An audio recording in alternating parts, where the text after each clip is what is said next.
Money doesn't grow on trees. That's a limiting belief we all know. We have all been taught. No, that was right. By our ancestors and our society. Well, actually, it does grow on trees. First of all, when someone refers to themselves as a geek, you know it's going to be a really particular kind of conversation. And Heike did not disappoint today in today's Digital Circus life.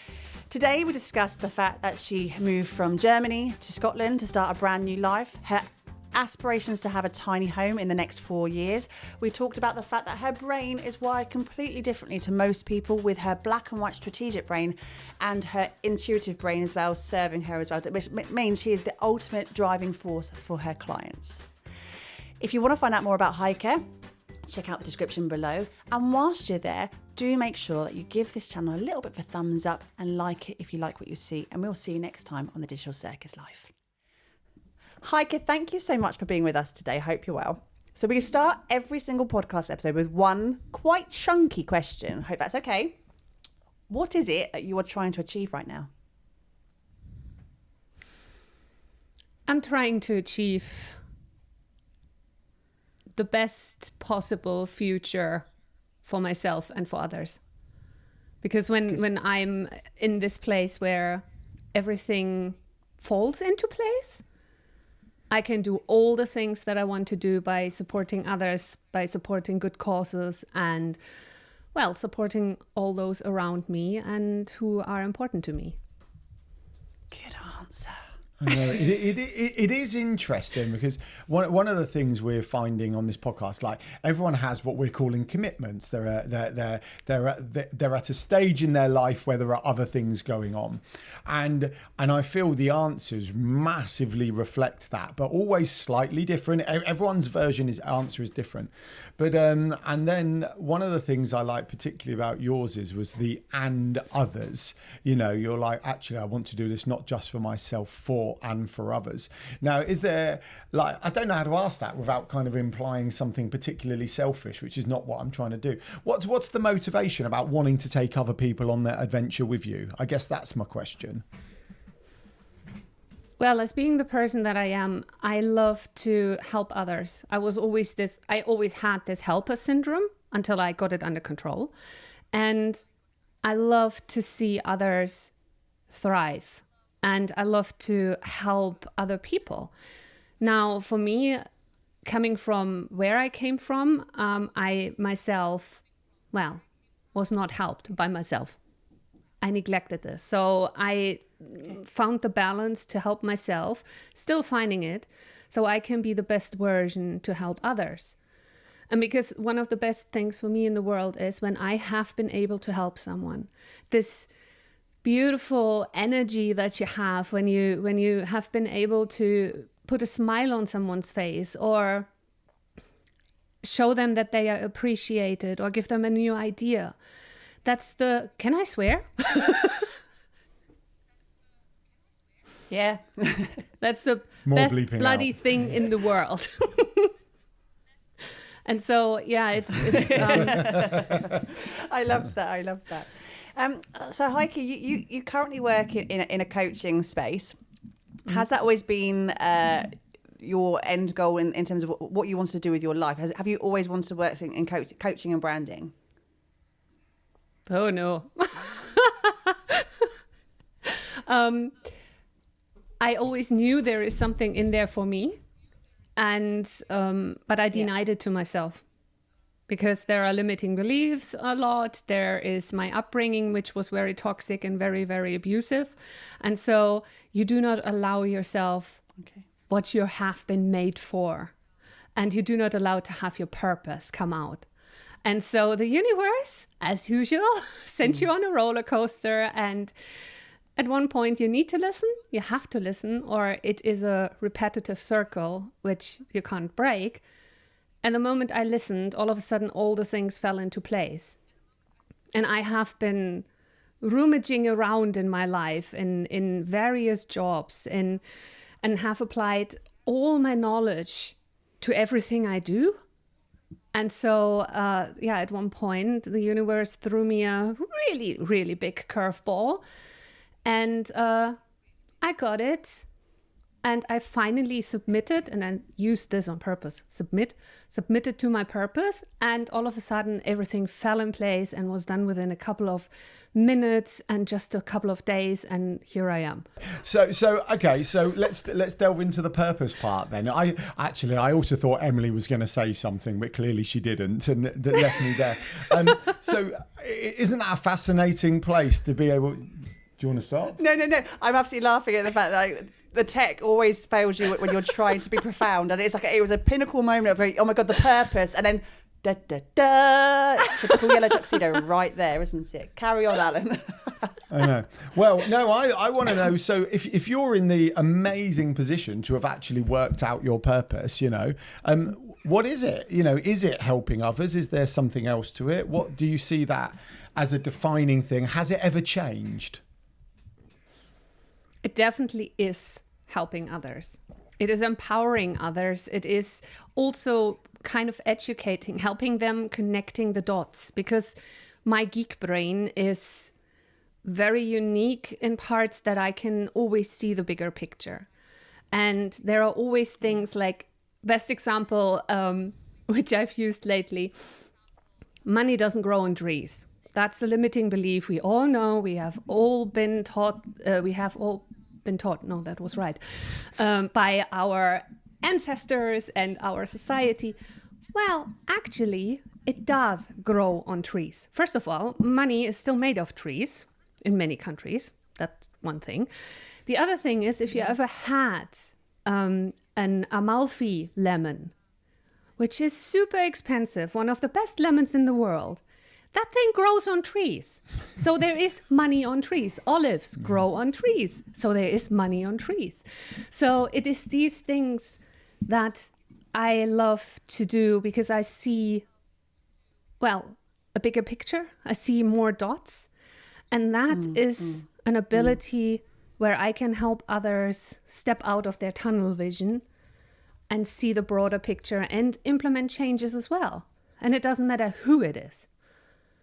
If it's friends, family, well, the bit family I still have, or my clients or acquaintances, it doesn't matter. That is a super skill, an absolute super skill to see a multitude of dots in front of you there. And something you sometimes have as well. You are amazing at getting from A to B and back again within a nanosecond of understanding. Yeah, I'm not too dissimilar with that kind of. So yeah, if I have an idea, I can see it through to fruition and back and every step in between and know if it will be right or not, which is well annoying because I can't work out why Emily can't do it when we're trying to discuss something to do.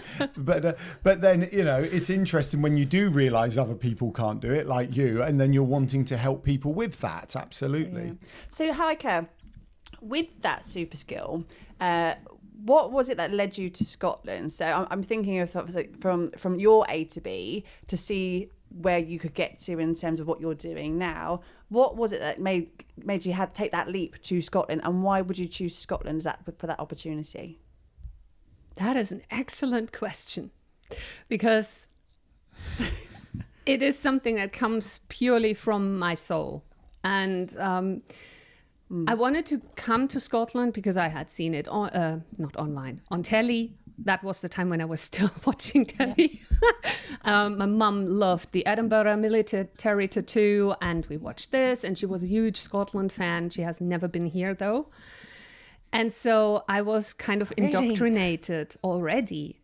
And at first I went to Ireland in 2005. Which was really beautiful, Ring of Kerry and everything. And it was a nice holiday. And then in 2008, I had the chance to go to Scotland. And the very first moment I stepped foot on Scottish ground, we landed in Edinburgh and you walk down the stairs. And the moment my foot hit the ground, I felt at home, like properly at home, like never ever before. And ever since... Nice. I came back and back and back, and it was always the decision, do I go to Sicily? Because I would love to see Italy. There's Scotland. I always went to Scotland. And so something somewhere connected me so deeply with Scotland that it was no question that I will end up here. And then I got the chance. I immigrated within not even 4 months, had dissolved 3/4 of my household and packed my cats, my car. A friend drove a 3.5-ton van, and 18 hours and 20 minutes, I think, later I was in Scotland, and that's it. That's over 6 years ago now. I do love, like, obviously that's not a knee-jerk reaction, right? But I do love it when things just feel so right. They just happen and, you're there. But look, I've got a question, because there's a couple of things you were talking about. You were talking about that ability to kind of connect the dots and almost that strategic, geeky mind. But also you've talked about soul and the universe a lot and everything else. Do they work well with each other? Because arguably you could say one's a bit more being free and letting go and being open, and we're okay with that. And the other side's very much about, I can connect the dots, hard, fast, black, white strategy. And they don't naturally coexist. And I think usually you would find people in either camp. And I'm not saying they can't cross over. Yeah, basically, how do they coexist for you, Heike? Welcome in my brain. This is yeah, it's a struggle at times, because I have been blessed to experience highly spiritual things, but my skeptical part of my brain says, nah, can't be. And one of the more grounded examples of this is with the NLP course I did, because there is an exercise or a tool which is called like to dislike, where you can very easily and effortlessly actually change a like into a dislike if you really want to. Like you don't want to eat chocolate cookies anymore, and you really want that. You don't want to eat them anymore. And then we pair this with an utter dislike. And then all of a sudden you don't like that anymore, because your brain works on this basis that you can easily manipulate in a good way the neural pathways. But my skeptical part of the brain said, nah, that can't be. That's fake. That can't be. And then I experienced it myself. And it was like 6 minutes, maybe 10, because we were newbies doing it. And I started to dislike something. And it was like, okay.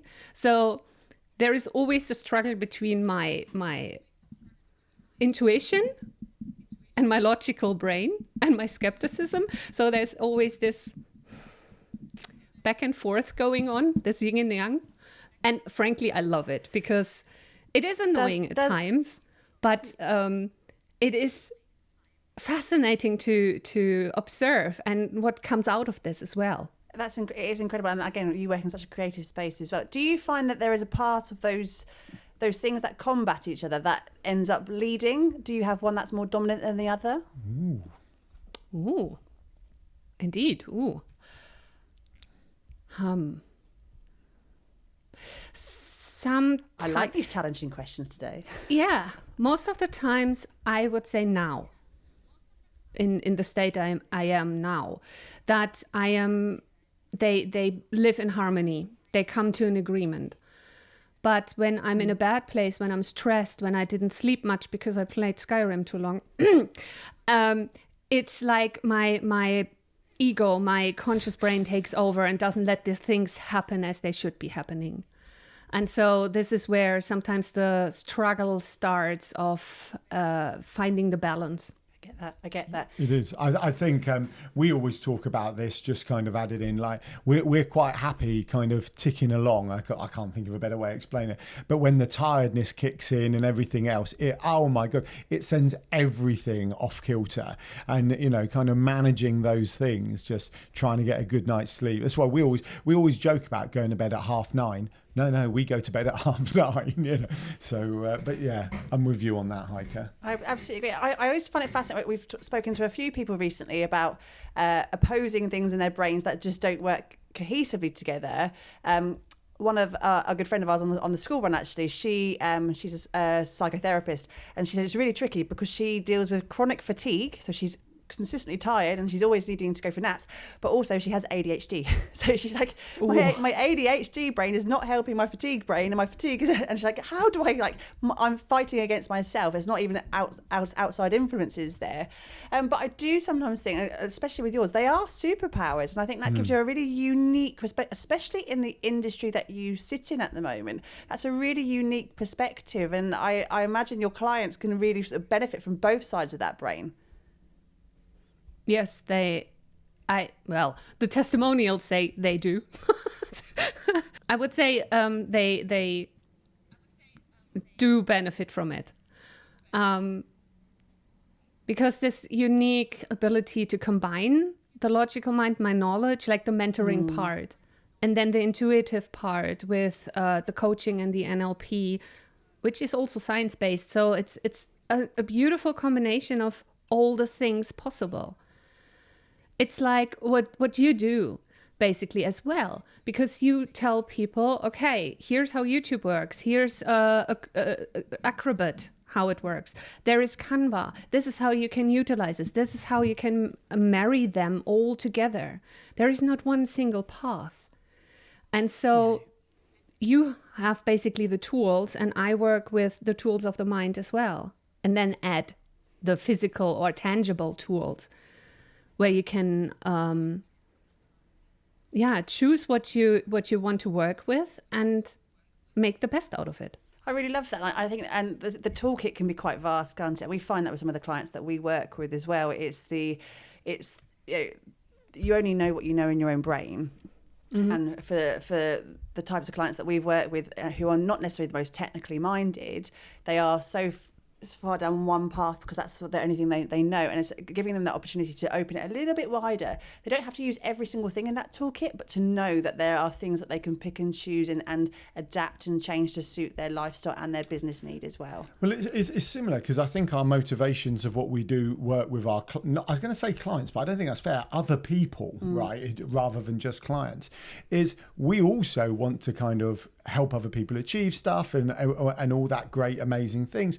But we want to do it by basically not telling them how to do something, by breaking down those how-to blockers, those barriers, right? So if it's like, oh, I want to do, let's use YouTube because you said that. Oh, I want to go on YouTube, but, and all of a sudden fear comes up, imposter syndrome, and I don't know how and everything else. We're like, well, let's remove the don't know how one. Let's show you how to do that and how to create the content.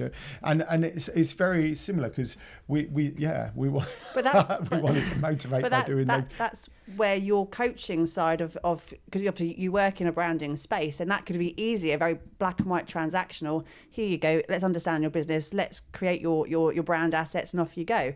But actually what you bring to the party as well with that coaching and mentoring side is that connection to what they're doing and understanding what they're trying to achieve and finding out what those blockers are to really help them grow and develop that brand as a living thing, really. And I think so many brand designers, I'm pretty sure it's slightly different there, but brand designers, they go, here, I've done your logo, off you go, see you later. And I just don't think that's always the most helpful way for someone who's maybe not so technically minded or hasn't really understood how their brand works in practice. And I do think that you offer something very, very unique in that. Yeah, totally. Yeah, it is, because a brand is how you show up for your business as a small business owner. The mindset, how there is a twist in it, is because of all the corporates. We cannot be a corporate. We aren't a corporate. A corporate is a brand and has a CEO who gives most of the time about the brand itself, because he only has to manage the business and he gets a lot of money. I know this is very mean, and I'm doing this on purpose.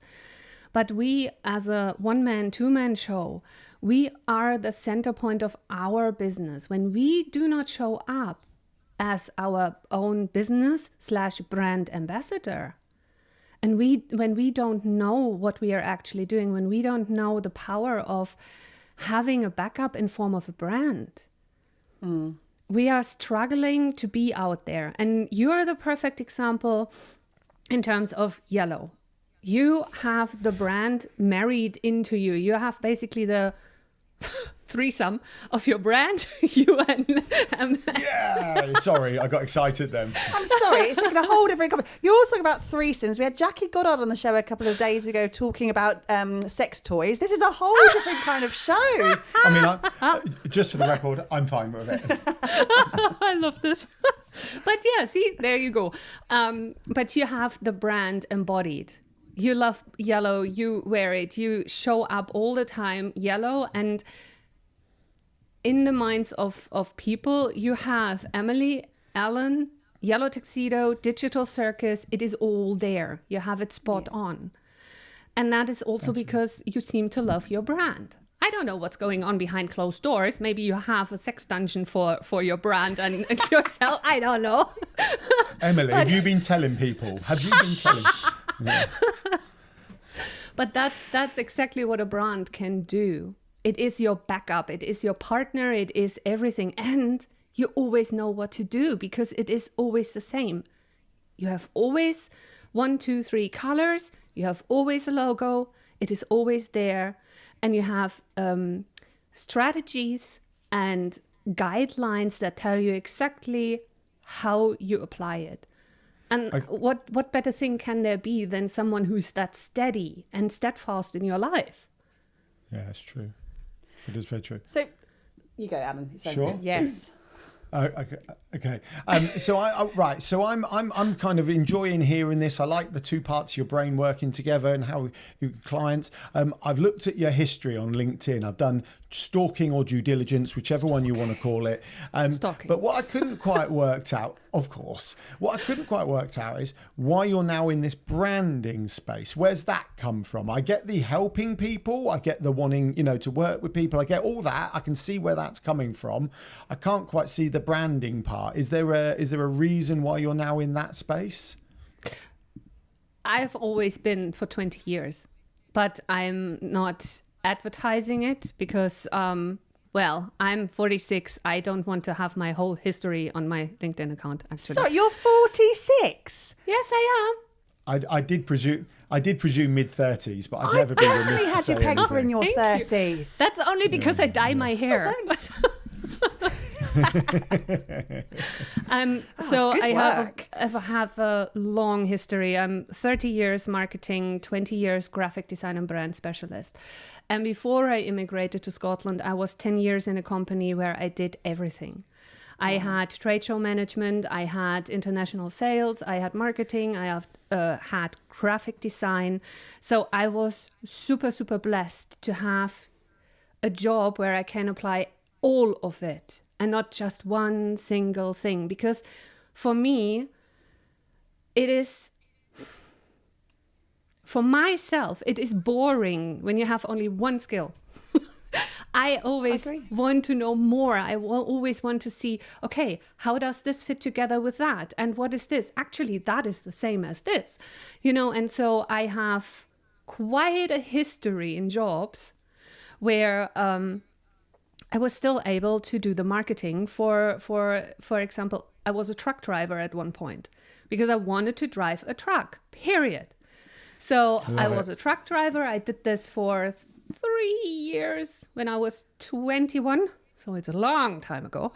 And I helped with the marketing in the company. Yeah. So there is nothing that can stop you from applying all your knowledge. It doesn't matter where, because it fits always, somehow. It's so true. True. That's a common theme we've been getting through these interviews as well. We had this with Laurie Weber a few weeks ago. She listed off all of her career, her history of the last 40 odd years, and they were so diverse. But at the end of the day, the same thing that connected them was her wanting to help and connect people as well. So the people was the central thing to that. And I think you're exactly right with what you say. That it doesn't matter if you're driving a truck, you're teaching people English as a foreign language, you're doing whatever that is, there's always something that links everything together. And you just don't always see it. But when you step back and sort of look at the bigger picture, there's a very, very clear thread between them. And I love that. Well done. Well done for driving a truck. That is pretty cool. The only thing I can say, Heike, about this is so we're pretty similar, Emily and I, to you. We, multiple jobs and everything else, and recognise that all of those multiple careers and employment and jobs or whatever have come together to create us now. However, a bit like when you were talking about try being me with my brain, I do sometimes look at people who have had the same career for 30, 40 years and go, wouldn't that simplicity be a bit nice at times, you know? And then other days I go, that's the most scary thing in the history of the world ever, doing the same thing for 30, 40 years. So I even sit on both sides of the fence for that. But I'm like that. I've not got any tattoos on my body. I won't ever get a tattoo. How have we gone from that to tattoos? Well, it's the fact that I couldn't choose just one thing to have like yes. permanently on my skin for the rest of my life. I'm so flitty in my choices and what I like and what I don't like. And again, that's why, again, as Anna just said, we've got quite a colourful career past as well. And it's that I just don't think at 16 I could have chosen one thing to do until I retired at 65, 66, whatever age it's going to be when we actually do retire, if we ever retire. It's quite a bold thing to say, this is me for life. Off you go. I personally couldn't do it. No, I couldn't do it. I love change. But you know, you have several square centimeters. I would have square feet of skin. So you have a lot of space to put new things in and try something new. Oh, I know, but I'd end up looking like a doodle pad, Heike. Why not? Just kidding. No. I wanted to say something and now I've forgotten it. Oh. So Heike, we're going to, whilst you're thinking of that, I'm going to move to, so we have bonded over the last couple of months of our love of chickens. Yes. If anyone hasn't heard, we do have chickens at home, and Heike loves chickens as well. And we've also talked about your future aspirations to have a tiny home. Yeah. So what has driven that? Because I absolutely love that, and Alan and I have both. We love your aspiration there because we have the same aspiration. Although we have 3 children, and a tiny home is a bit of a stupid idea right now. When they go, we're having a tiny home too, a container house. Tiny home in a large field. Yeah, with lots of space. Yeah. What is your motivation for that as your future goal? Oh, I am very freedom loving. I am I am sustainable. I am a minimalist. I am an essentialist. And I am a vegan on top. So that's quite a combination. And that was what I wanted to say. Ignorance is bliss. And I wish quite often that I would have this still towards veganism. Because I am vegan because of the ethics. And because everything that goes on with it. So the struggles are really, really bad at times, especially when I start to think or realize, when I let it happen, that I feed my cats meat. So, and I basically support the whole industry that I despise. So that's a thing where I would love to have the ignorance is bliss part. Yes. But otherwise, I love my brain. I love all the knowledge I have because my life is so enriched. I am never bored. No. Boredom is a luxury for me. So that, coming back to the tiny home, a tiny home on wheels is the perfect solution of being independent, of having the ability to be off grid, to be sustainable, and to support Mother Earth, basically. Because the whole concept is so beautifully done that you have the least waste, that you have a wholesome life and can teach this to others as well. And with our, what's it called in English? With our society that constantly throws things away. Throwaway society? I don't know exactly. Well, yeah, I don't know. In like single use and consumption. things like it's too much. I do not want to buy into that. And I have to, especially in this country, because there is still a lot to be done. Yeah. Whilst it was quite a culture shock when I came over and saw that everything is packed in plastic.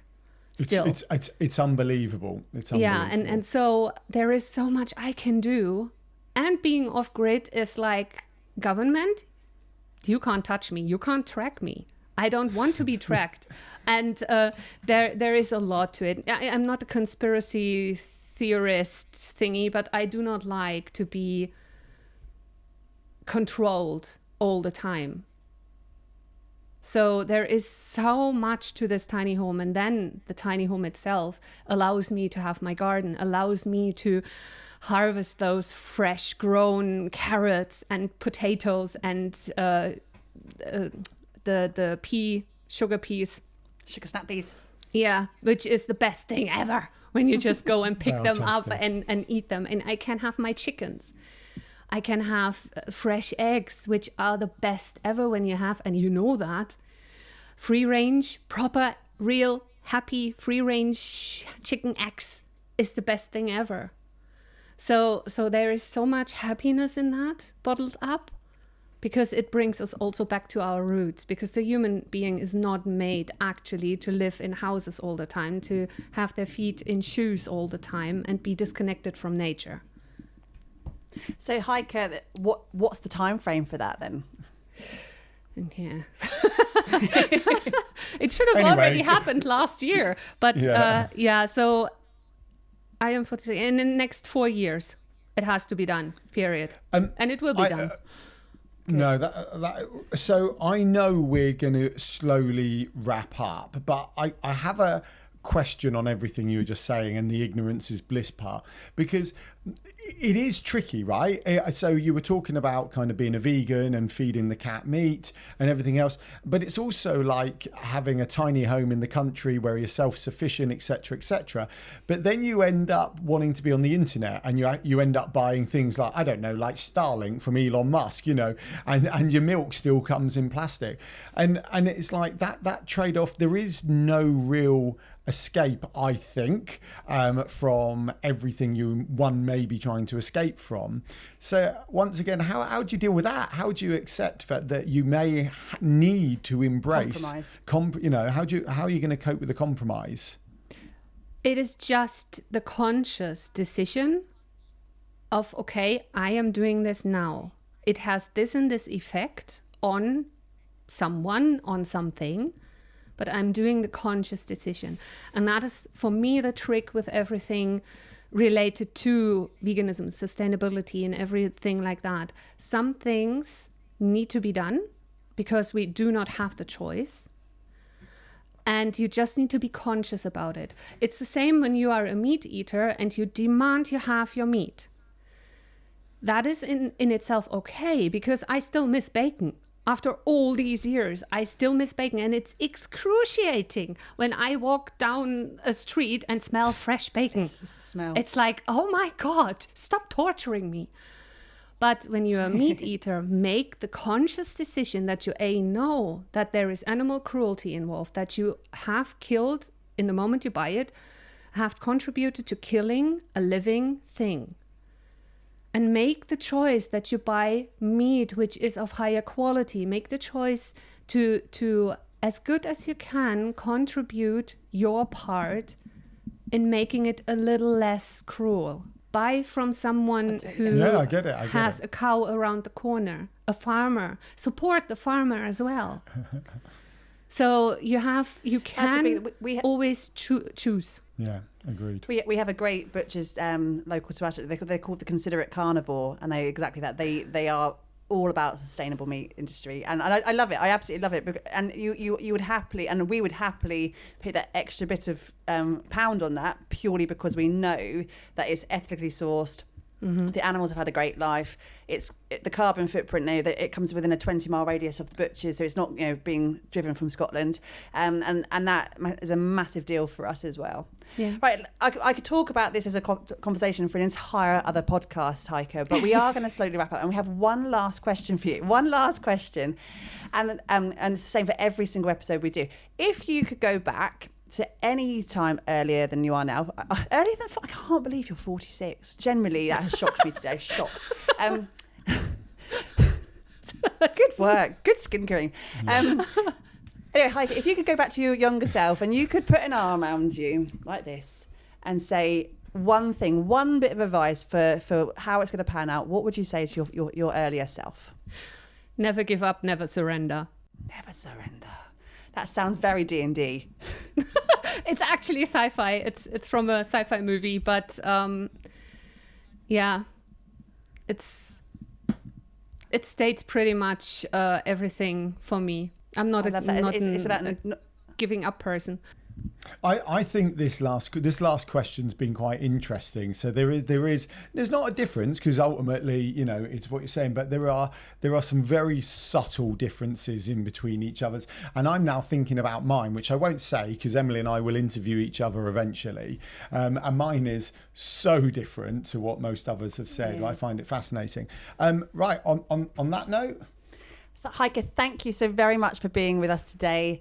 Everyone who's listening, make sure you go and follow Heike. She is incredible. And we will see you next time on the Digital Circus Live. thank you, Heike. Thank Bye, you. everyone. Bye.